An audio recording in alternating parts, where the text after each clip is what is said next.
Hello friends, कैसे हैं आप लोग। आशा करता हूं कि अच्छे होंगे। दोस्तों, आज मैं आप सभी के लिए फिजिक्स का बहुत ही बेहतरीन प्रश्न लेकर आया हूं। दोस्तों, यह प्रश्न प्रकाश का अपवर्तन से रिलेटेड है। सभी प्रश्न ऑब्जेक्टिव हैं, आपके क्लास 10th में पूछे जाएंगे। अगर आप भी क्लास 10th के एग्ज़ाम देने वाले हैं तो इस वीडियो को ध्यान से देखें।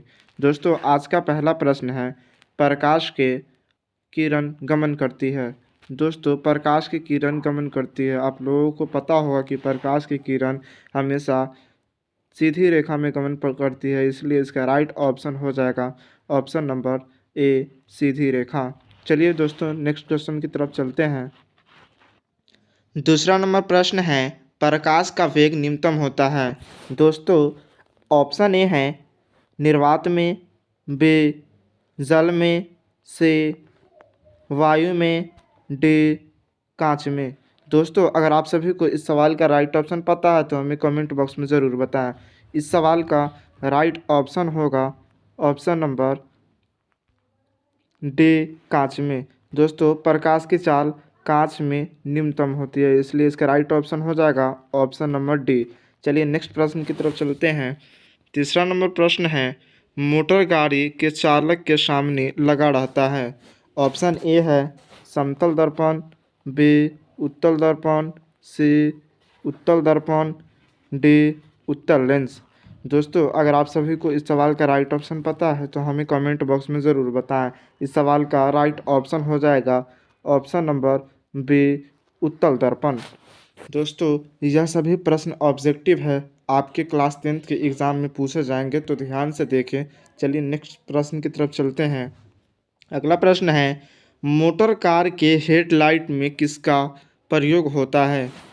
मोटर कार के हेडलाइट में किसका प्रयोग होता है। ऑप्शन नंबर ए है समतल दर्पण, बी उत्तल दर्पण, सी अवतल दर्पण, डी उत्तल लेंस। दोस्तों, आज के इस सवाल का राइट ऑप्शन हो जाएगा ऑप्शन नंबर सी, अवतल दर्पण। चलिए नेक्स्ट प्रश्न की तरफ चलते हैं। अगला सवाल है, समतल दर्पण द्वारा बना प्रतिबिंब होता है। समतल दर्पण द्वारा बना प्रतिबिंब होता है। ऑप्शन नंबर ए है वास्तविक, बी काल्पनिक, सी दोनों, डी इनमें से कोई नहीं। दोस्तों, इस सवाल का राइट ऑप्शन होगा ऑप्शन नंबर बी, काल्पनिक। दोस्तों, अगर आप इस चैनल पर नए हैं तो इस चैनल को सब्सक्राइब करें और वीडियो को ज़्यादा से ज़्यादा अपने दोस्तों के साथ शेयर करें। चलिए नेक्स्ट प्रश्न की तरफ चलते हैं। प्रश्न है, लेंस की क्षमता का एसआई मात्रक होता है। दोस्तों, लेंस की क्षमता का एसआई मात्रक क्या होता है, चलिए देखते हैं। ऑप्शन नंबर ए का रहा डाइऑप्टर, बी ल्यूमेन, सी लक्स, डी एंगस्ट्रॉम।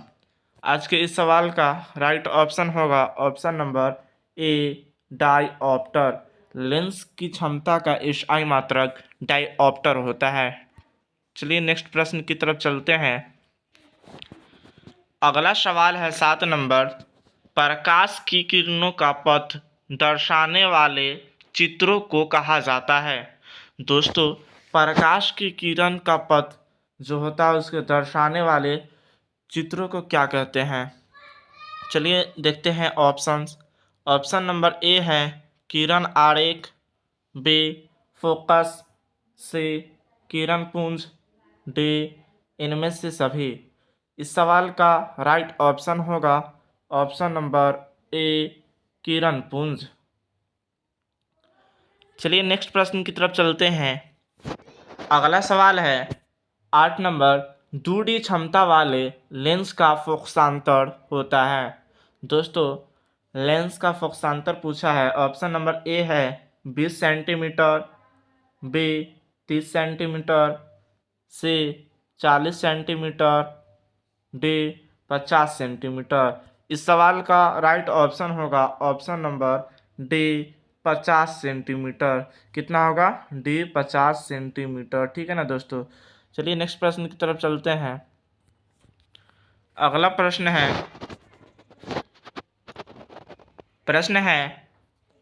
किसी उत्तल लेंस का फोकसांतर 50 सेंटीमीटर है तो उसकी क्षमता होगी। दोस्तों यहाँ पे उत्तल लेंस का फोकस दूरी दिया हुआ है और क्षमता निकालने के लिए बोल रहा है, ठीक है ना दोस्तों। इस प्रश्न का राइट ऑप्शन हो जाएगा ऑप्शन नंबर डी +2D। चलिए नेक्स्ट प्रश्न की तरफ चलते हैं। इसका राइट ऑप्शन हो जाएगा डी +2D, ठीक है ना दोस्तों। चलिए नेक्स्ट सवाल की तरफ चलते हैं। अगला प्रश्न है 10 नंबर, प्रकाश के किरणों के समूह को क्या कहते हैं। दोस्तों ऑप्शन नंबर ए है प्रकाश स्रोत, बी किरण पुंज, सी प्रदीप, डी प्रकीर्णन। आज के इस सवाल का राइट ऑप्शन होगा ऑप्शन नंबर बी किरण पुंज। दोस्तों किरणों के समूह को किरण पुंज कहा जाता है, ठीक है दोस्तों। चलिए देखते हैं नेक्स्ट प्रश्न। 11 नंबर क्वेश्चन है, उत्तल लेंस की क्षमता होती है। ऑप्शन नंबर ए है ऋणात्मक, बी धनात्मक, सी ए और बी दोनों, डी इनमें से कोई नहीं। आज के इस सवाल का राइट ऑप्शन होगा ऑप्शन नंबर बी धनात्मक। दोस्तों उत्तल लेंस क्या होता है, धनात्मक होता है, ठीक है दोस्तों। इसकी क्षमता धनात्मक होता है। चलिए नेक्स्ट प्रश्न की तरफ चलते हैं। अगला सवाल है 12 नंबर, अवतल लेंस की क्षमता होती है। दोस्तों यहाँ पे अवतल लेंस की क्षमता पूछ रहा है। अभी हम लोग उत्तल लेंस की क्षमता देखें, अब अवतल लेंस की क्षमता क्या होती है यहाँ पे पूछ दिया है। इस सवाल का राइट ऑप्शन हो जाएगा ऑप्शन नंबर ए ऋणात्मक। क्या होगा दोस्तों, ऑप्शन नंबर ए ऋणात्मक। चलिए नेक्स्ट प्रश्न की तरफ चलते हैं। 13 नंबर प्रश्न है, उत्तल लेंस को कहते हैं। दोस्तों उत्तल लेंस को क्या कहते हैं। ऑप्शन नंबर ए है अभिसारी लेंस, बी द्विउत्तल लेंस, सी अपसारी लेंस, डी इनमें से कोई नहीं। दोस्तों इस सवाल का राइट ऑप्शन होगा ऑप्शन नंबर ए अभिसारी लेंस। कौन सा लेंस होगा दोस्तों, अभिसारी लेंस कहते हैं, ठीक है ना। चलिए नेक्स्ट प्रश्न की तरफ चलते हैं। अगला सवाल है, अवतल लेंस को कहते हैं। ऑप्शन नंबर ए है अभिसारी लेंस, बी द्विअवतल लेंस, सी अपसारी लेंस, डी इनमें से कोई नहीं। दोस्तों अभी हमने बताया कि अवतल लेंस को अपसारी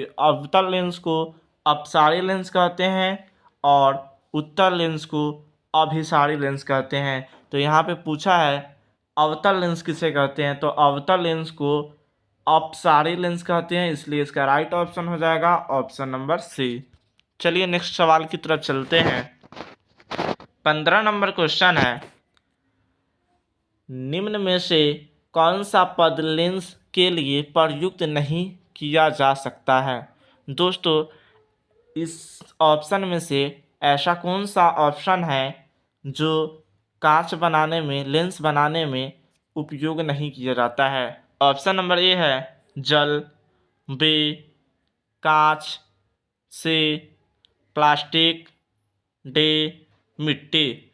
दोस्तों इस सवाल का राइट ऑप्शन होगा ऑप्शन नंबर डी मिट्टी।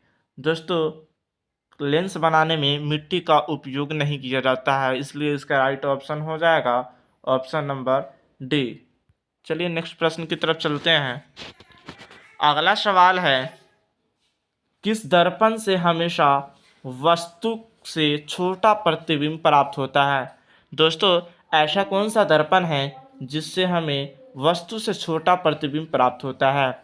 ऑप्शन नंबर ए है समतल, बी उत्तल, सी अवतल, डी कोई नहीं। दोस्तों इस सवाल का राइट ऑप्शन होगा ऑप्शन नंबर बी उत्तल। दोस्तों उत्तल दर्पण से हमेशा वस्तु से छोटा प्रतिबिंब प्राप्त होता है, इसलिए इसका राइट ऑप्शन होगा ऑप्शन नंबर बी। चलिए नेक्स्ट प्रश्न की तरफ चलते हैं। अगला सवाल है, किस दर्पण से वस्तु का बड़ा प्रतिबिंब होता है? दोस्तों अभी अभी हमने देखा कि किस दर्पण से हमेशा वस्तु से छोटा प्रतिबिंब प्राप्त होता है। अब देख लेते हैं कि ऐसा कौन सा दर्पण है जिससे वस्तु से बड़ा प्रतिबिंब प्राप्त होता है। ऑप्शन नंबर ए है समतल, बी अवतल, सी उत्तल, डी कोई नहीं। दोस्तों इस सवाल का राइट ऑप्शन होगा ऑप्शन नंबर बी अवतल। चलिए नेक्स्ट प्रश्न की तरफ चलते हैं। अगला सवाल है प्रकाश के परावर्तन के कितने नियम होते हैं? दोस्तों प्रकाश के परावर्तन के कितने नियम होते हैं? ऑप्शन नंबर ए है 1, बी 2, सी 3, डी 4। दोस्तों आप लोग पढ़े होंगे कि प्रकाश के अपवर्तन और परावर्तन के कितने नियम होते हैं? 2 नियम होते हैं, इसलिए इसका राइट ऑप्शन क्या हो जाएगा? Option number B. प्रकाश के परावर्तन के 2 नियम होते हैं, इसलिए इसका राइट ऑप्शन होगा ऑप्शन नंबर बी। चलिए नेक्स्ट प्रश्न की तरफ चलते हैं। अगला प्रश्न है जब प्रकाश की किरण हवा से कांच में प्रवेश करती है तो मुरझाती है। दोस्तों जब प्रकाश की किरण हवा से कांच में प्रवेश करती है तो मुरझाती है, यानी किससे मुरझाती है देखते हैं ऑप्शन में। ऑप्शन नंबर ए है अभिलंब से दूर, बी अभिलंब के निकट, सी अभिलंब के समांतर, डी इनमें से कोई नहीं। दोस्तों इस सवाल का राइट ऑप्शन होगा ऑप्शन नंबर बी अभिलंब के निकट मुरझाती है, ठीक है ना दोस्तों, इसलिए इसका राइट ऑप्शन होगा ऑप्शन नंबर बी। चलिए नेक्स्ट प्रश्न की तरफ चलते हैं। दोस्तों अब आ गया प्रकाश का परावर्तन। हम लोग अपवर्तन का पूरा क्वेश्चन देख लिए और आ गया परावर्तन। दोस्तों अगर आपने इस चैनल को अभी तक सब्सक्राइब नहीं किया है तो प्लीज़ सब्सक्राइब कर लें, क्योंकि हम आपके लिए ऐसे ही वीडियो रोज़ाना लाते रहते हैं। तो चलिए वीडियो को शेयर कर लेते हैं हम लोग, जल्दी से इस वीडियो को फटाफट से शेयर कर लें। दोस्तों प्रकाश के अपवर्तन हम लोग पढ़ चुके हैं, अब प्रकाश के परावर्तन तथा अपवर्तन के बारे में पढ़ना है। तो चलिए देखते हैं आज के इस सवाल है फोटोग्राफी कैमरा का अभिदृश्यक होता है। ऑप्शन नंबर ए है उत्तल लेंस, बी अवतल लेंस, सी उत्तल दर्पण, डी अवतल दर्पण। दोस्तों इस सवाल का राइट ऑप्शन होगा ऑप्शन नंबर ए उत्तल लेंस। क्या होगा दोस्तों? ऑप्शन नंबर ए उत्तल लेंस, ठीक है ना दोस्तों। चलिए नेक्स्ट प्रश्न की तरफ चलते हैं। अगला प्रश्न है साइड मिरर के रूप में प्रयुक्त होता है। दोस्तों गाड़ी के साइड मिरर के रूप में किसका उपयोग किया जाता है? ऑप्शन नंबर ए है अवतल दर्पण, बी उत्तल दर्पण, सी उत्तल लेंस, डी प्रिज्म। दोस्तों इस सवाल का राइट ऑप्शन होगा ऑप्शन नंबर बी उत्तल दर्पण। दोस्तों गाड़ी के साइड मिरर के रूप में उत्तल दर्पण का उपयोग किया जाता है। चलिए नेक्स्ट प्रश्न की तरफ चलते हैं। अगला सवाल है एक अवतल दर्पण की फोकस दूरी 10 सेंटीमीटर है तो उसकी वक्रता त्रिज्या होगी। दोस्तों वक्रता त्रिज्या कहने का मतलब आधी होगी। ऑप्शन नंबर ए है 10 सेंटीमीटर, बी 20 सेंटीमीटर, सी 5 सेंटीमीटर, डी 40 सेंटीमीटर। दोस्तों इस सवाल का राइट ऑप्शन होगा ऑप्शन नंबर बी 20 सेंटीमीटर। चलिए नेक्स्ट प्रश्न की तरफ चलते हैं। अगला प्रश्न है निर्गत किरण एवं अभिलंब के बीच के कोण को कहते हैं। दोस्तों यहाँ पे पूछा है कि निर्गत किरण एवं अभिलंब के बीच को कोण को क्या कहा जाता है। दोस्तों ऑप्शन नंबर ए है आपतन कोण, बी परावर्तन कोण, सी निर्गत कोण, डी इनमें से कोई नहीं। दोस्तों इस सवाल का राइट ऑप्शन होगा ऑप्शन नंबर सी निर्गत कोण।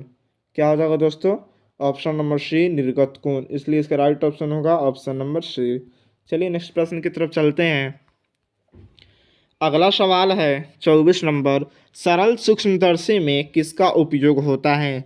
दोस्तों यहाँ पे सवाल है, सरल सूक्ष्मदर्शी में किसका उपयोग होता है?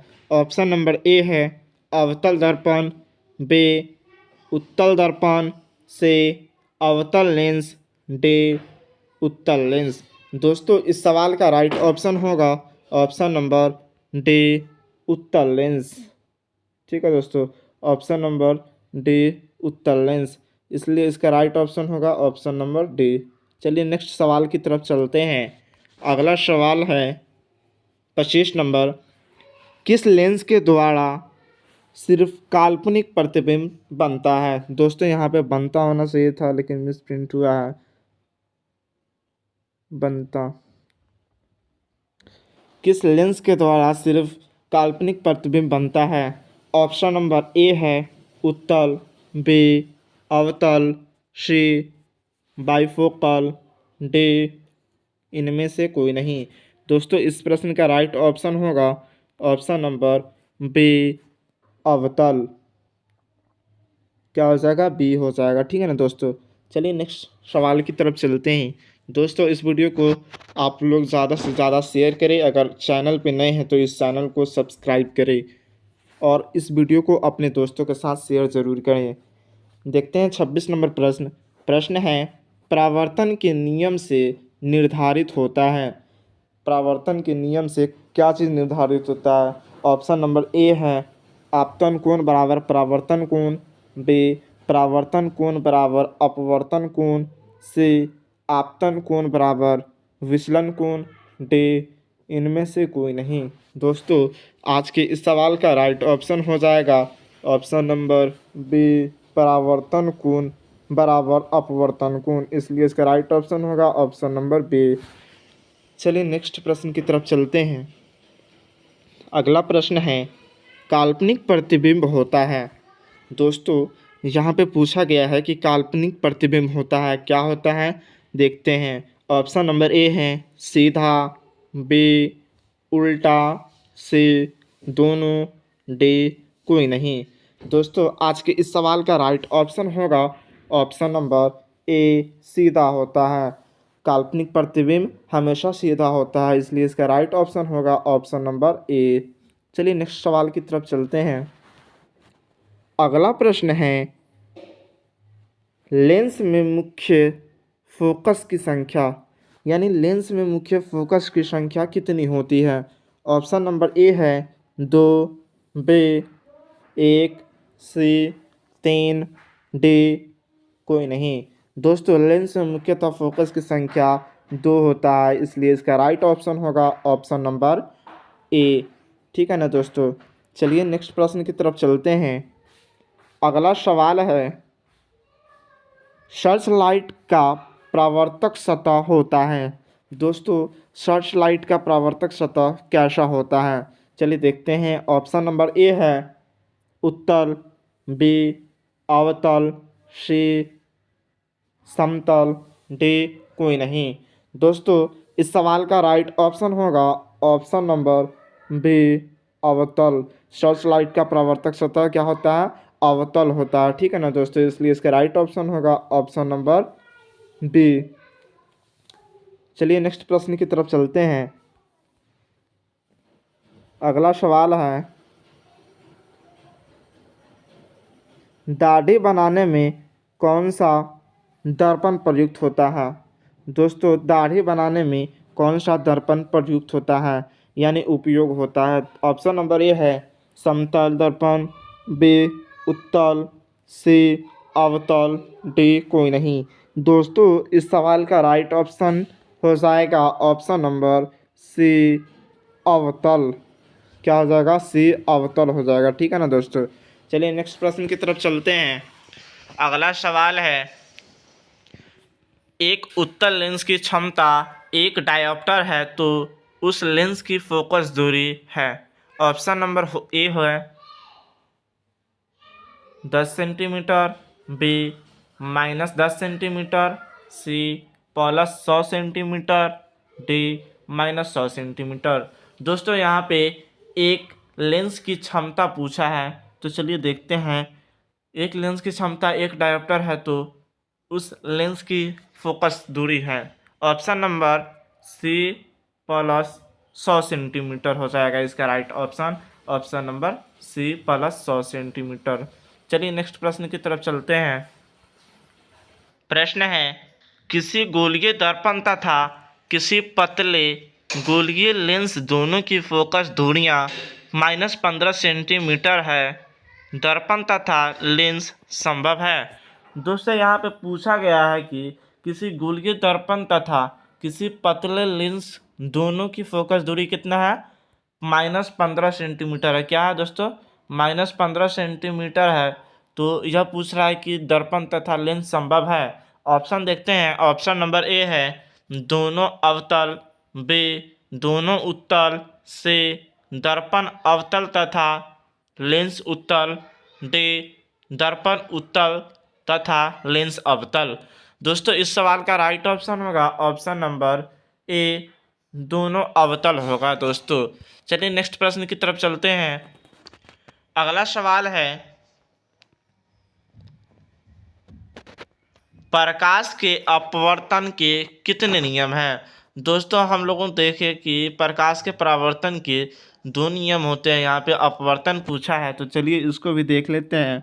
ऑप्शन नंबर ए है 1, बी 2, सी 3, डी 4। दोस्तों हमने बताया था कि प्रकाश के अपवर्तन के भी 2 नियम होते हैं। कितने नियम होते हैं दोस्तों, 2 नियम होते हैं, इसलिए इसका राइट ऑप्शन हो जाएगा ऑप्शन नंबर बी। चलिए नेक्स्ट सवाल की तरफ चलते हैं। अगला प्रश्न है, किसी माध्यम के अपवर्तनांक किसी माध्यम के अपवर्तनांक का मान होता है। ऑप्शन नंबर ए है साइन आई बटा sine R, B sine R बटा sine I, C sine I गुने sine R, D sine I plus sine R. दोस्तों आप लोग पढ़े होंगे स्नेल का नियम, उसमें आप लोग इसमें बताया गया है कि माध्यम के अपवर्तनांक का मान होता है साइन आई बटा साइन आर, इसलिए इसका राइट ऑप्शन होगा ऑप्शन नंबर ए। ठीक है ना दोस्तों, option number A sign I बटा साइन आर। आप लोग याद रखिएगा, एग्जाम के लिए मस्ट वीवीआई प्रश्न है। चलिए नेक्स्ट प्रश्न की तरफ चलते हैं। अगला सवाल है, एक उत्तल लेंस होता है। दोस्तों ये भी प्रश्न एग्जाम में बार बार पूछा जाता है, तो आप लोग घबराए मत, यहीं से सारा प्रश्न रहेगा। आप लोग सिर्फ ध्यान से देखें तो इस से आपको 5 नंबर कंप्लीट हो जाएगा। चलिए देखते हैं।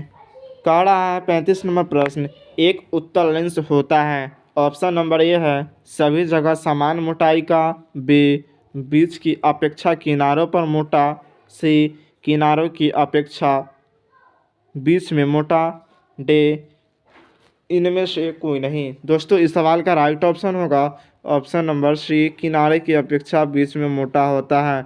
ठीक है ना दोस्तों, देखिए एक उत्तल लेंस है, ये एक उत्तल लेंस ये है, तो इसमें क्या है दोस्तों, इसमें किनारे की अपेक्षा बीच में बहुत ज़्यादा मोटा है और किनारे में क्या है, पतला है। ठीक है ना दोस्तों, आप लोग ध्यान दीजिएगा। चलिए नेक्स्ट प्रश्न की तरफ चलते हैं। अगला प्रश्न है, अवतल लेंस का आवर्धन m बराबर होता है। दोस्तों यहाँ पे पूछा है अवतल लेंस का आवर्धन m बराबर होता है। ऑप्शन नंबर ए है u बटा v, बी भी u भी, सी u प्लस भी, डी भी बटा u। दोस्तों इस सवाल का राइट ऑप्शन होगा ऑप्शन नंबर डी भी बटा u। ठीक है ना दोस्तों, इसलिए इसका राइट ऑप्शन होगा ऑप्शन नंबर डी। चलिए नेक्स्ट सवाल की तरफ चलते हैं। अगला प्रश्न है 37 नंबर, गोलीय दर्पण में फोकसांतर एवं वक्रता त्रिज्या के बीच संबंध है। दोस्तों ऑप्शन नंबर ए है r बराबर 2f, बी f बराबर r, सी f बराबर 2 पाई r, डी r बराबर f/2। दोस्तों आज के इस सवाल का राइट ऑप्शन होगा ऑप्शन नंबर ए r बराबर 2f, इसलिए इसका राइट ऑप्शन हो जाएगा ऑप्शन नंबर ए r बराबर 2f। चलिए दोस्तों नेक्स्ट प्रश्न की तरफ चलते हैं। दोस्तों नेक्स्ट प्रश्न है 38 नंबर, सोलर कुकर में प्रयोग किया जाता है। ऑप्शन नंबर ए है अवतल दर्पण का, बी उत्तल दर्पण का, सी समतल दर्पण का, डी उत्तल तथा अवतल दर्पण का। दोस्तों इस सवाल का राइट ऑप्शन होगा ऑप्शन नंबर ए अवतल दर्पण का। ठीक है ना दोस्तों, इसलिए इसका राइट ऑप्शन होगा ऑप्शन नंबर ए। चलिए नेक्स्ट प्रश्न की तरफ चलते हैं। अगला सवाल है, उत्तल लेंस में बना प्रतिबिंब होता है। दोस्तों यहाँ पे पूछा गया है कि उत्तल लेंस में बना प्रतिबिंब होता है, कैसा होता है। चलिए देखते हैं इसका ऑप्शन। ऑप्शन नंबर ए है बराबर और सीधा, बी वास्तविक और उल्टा, सी वास्तविक और सीधा, डी इनमें से कोई नहीं। दोस्तों इस सवाल का राइट ऑप्शन होगा ऑप्शन नंबर बी वास्तविक और उल्टा। ठीक है ना दोस्तों, चलिए नेक्स्ट प्रश्न की तरफ चलते हैं। ये सभी प्रश्न आपके मैट्रिक एग्ज़ाम में पूछे जाएंगे, तो आप लोग ध्यान से इस प्रश्न को देखें। प्रश्न है, उत्तल लेंस में जब बिंब f और 2f के बीच रखा जाता है तब बना प्रतिबिंब होता है। ऑप्शन नंबर ए है बड़ा और वास्तविक, बी छोटा और वास्तविक, सी छोटा और काल्पनिक, डी बड़ा और काल्पनिक। दोस्तों इस सवाल का राइट ऑप्शन हो जाएगा ऑप्शन नंबर ए बड़ा और वास्तविक हो जाएगा। ठीक है ना दोस्तों, चलिए नेक्स्ट प्रश्न की तरफ चलते हैं। अब आते हैं प्रकाश का प्रवर्तन तथा अपवर्तन में। दोस्तों ये सभी प्रश्न वायरल प्रश्न हैं जो कि आपके क्लास 10 के एग्ज़ाम में पूछे जाएंगे, तो आप लोग घबराए मत, वीडियो में बने रहें। अगर आप लोग वीडियो में अभी तक इस चैनल को सब्सक्राइब नहीं किए हैं तो प्लीज़ इस चैनल को सब्सक्राइब कर लें और इस वीडियो को ज़्यादा से ज़्यादा अपने दोस्तों के साथ शेयर करें। क्वेश्चन है 41 नंबर, दो वक्रीय पृष्ठों से घिरे ठोस माध्यम को कहते हैं। दोस्तों दो वक्रीय पृष्ठों से घिरे ठोस माध्यम को क्या कहते हैं? ऑप्शन नंबर ए है गोलीय दर्पण, बी त्रिज्या, सी गोलीय लेंस, डी समतल लेंस। दोस्तों इस सवाल का राइट ऑप्शन होगा ऑप्शन नंबर सी गोलीय लेंस। क्या होगा दोस्तों? ऑप्शन नंबर सी गोलीय लेंस। चलिए नेक्स्ट प्रश्न की तरफ चलते हैं। 42 नंबर प्रश्न है, वह गोलीय दर्पण जो बाहर की तरफ वक्रित हो वह कहलाता है। दोस्तों ऑप्शन नंबर ए है अवतल दर्पण, बी समतल दर्पण, सी उत्तल दर्पण, डी इनमें से कोई नहीं। दोस्तों आप सभी को पता होगा कि वह गोलीय दर्पण जो बाहर की तरफ से वक्रित होता है, ठीक है ना दोस्तों, उसको क्या बोलते हैं? उसको हम लोग बोलते हैं उत्तल दर्पण। क्या बोलते हैं? उत्तल दर्पण। इसलिए इसका राइट ऑप्शन हो जाएगा ऑप्शन नंबर सी। ठीक है दोस्तों, चलिए नेक्स्ट प्रश्न की तरफ चलते हैं। अगला प्रश्न है, गोलीय दर्पण के परावर्तक पृष्ठ के केंद्र को दर्पण का कहा जाता है। दर्पण का क्या कहा जाता है? ऑप्शन नंबर ए है मध्य, बी ध्रुव, सी गोलार्ध, डी अक्ष। दोस्तों इस सवाल का राइट ऑप्शन होगा ऑप्शन नंबर बी ध्रुव। ठीक है ना दोस्तों, आशा करता हूँ कि वीडियो अच्छा लगा होगा। अगर अच्छा लगा होगा तो इस चैनल को सब्सक्राइब करके वीडियो को ज़्यादा से ज़्यादा अपने दोस्तों के साथ शेयर करें। चलिए नेक्स्ट प्रश्न की तरफ चलते हैं। अगला प्रश्न है, किसी लेंस द्वारा उत्पन्न आवर्धन का एसआई मात्रक होता है। दोस्तों किसी लेंस द्वारा उत्पन्न आवर्धन का एसआई मात्रक क्या होता है? चलिए देखते हैं। ऑप्शन नंबर ए है मीटर, बी सेंटीमीटर, सी मिलीमीटर, डी मात्रक विहीन। दोस्तों इस सवाल का राइट ऑप्शन हो जाएगा ऑप्शन नंबर डी मात्रक विहीन। ठीक है ना दोस्तों, चलिए नेक्स्ट प्रश्न की तरफ चलते हैं। अगला सवाल है, लेंस के केंद्रीय बिंदु को कहते हैं। दोस्तों लेंस के जो केंद्रीय बिंदु होता है ना उसको क्या बोलते हैं? तो चलिए देखते हैं लेंस के केंद्रीय बिंदु को। दोस्तों मान लेते हैं ये उत्तल लेंस है। कौन सा लेंस है? उत्तल लेंस है। कौन सा? उत्तल लेंस है, ठीक है ना दोस्तों। और इसमें जो बीच में जो बिंदु रहता है ना, उसको क्या बोलते हैं दोस्तों? इसमें जो बीच में केंद्रीय बिंदु रहता है उसको क्या बोलते हैं? और ये जो किरण जाता है ना, इसको बोलते हैं प्रधान अक्ष। क्या बोलते हैं? प्रधान अक्ष बोलते हैं। और यहाँ पे पूछा है क्या, लेंस के केंद्रीय बिंदु को क्या कहते हैं? तो चलिए देखते हैं ऑप्शन। ऑप्शन नंबर ए है वक्रता केंद्र, बी प्रकाशिक केंद्र, सी द्वारक केंद्र, डी अक्ष केंद्र।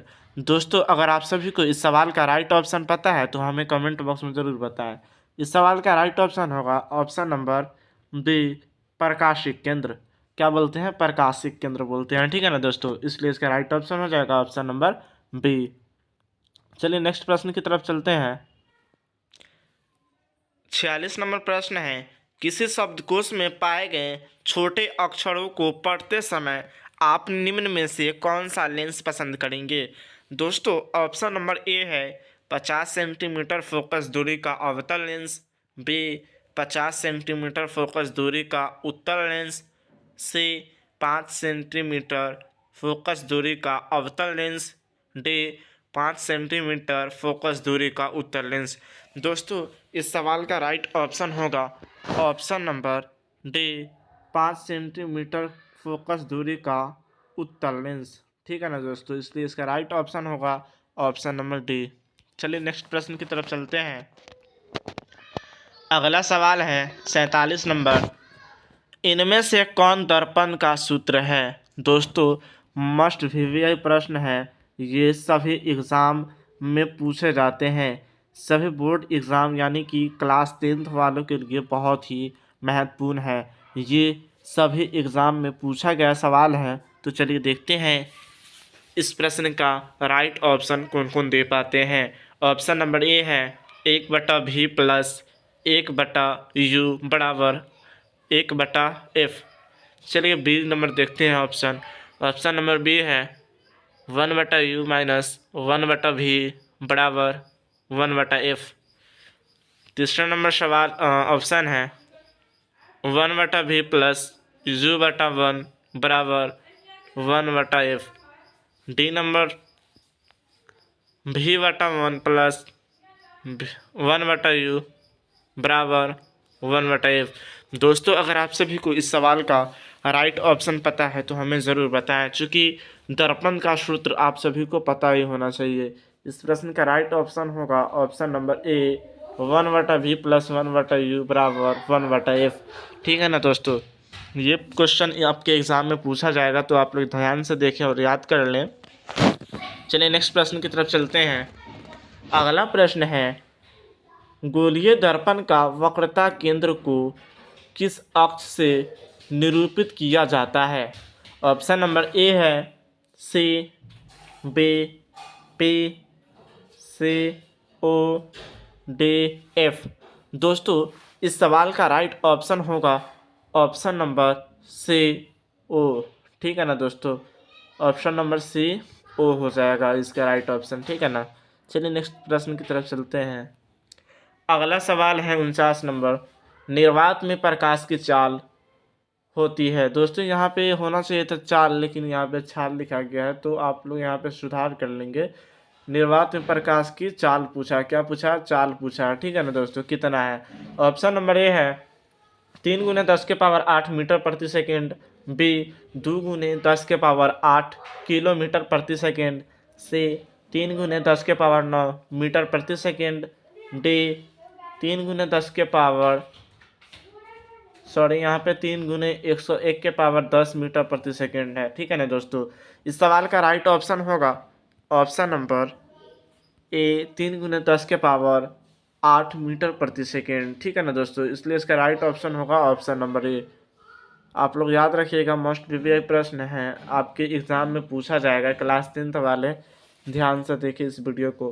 50 नंबर प्रश्न है दोस्तों, दंत विशेषज्ञ मरीजों के दांतों का बड़ा प्रतिबिंब देखने के लिए किस दर्पण का उपयोग करते हैं? दोस्तों डॉक्टर जो होते हैं वो दांत का बड़ा प्रतिबिंब देखने के लिए किस दर्पण का उपयोग करते हैं? तो चलिए हम लोग देखते हैं।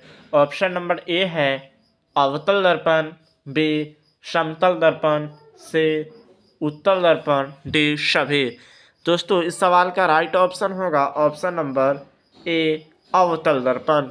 चिकित्सक है ना जो दांत का प्रतिबिंब बड़ा देखते हैं वो अवतल दर्पण के द्वारा देखते हैं, ठीक है ना दोस्तों। इसलिए इसका राइट ऑप्शन होगा ऑप्शन नंबर ए अवतल दर्पण। चलिए नेक्स्ट सवाल की तरफ चलते हैं। अगला सवाल है पतले लेंस की आवर्धन क्षमता होती है। दोस्तों पूछा गया यहाँ पे कि पतले लेंस की आवर्धन क्षमता होती है। ऑप्शन नंबर ए है कम होता है, बी अधिक होती है, सी संतुलित होती है, डी सभी।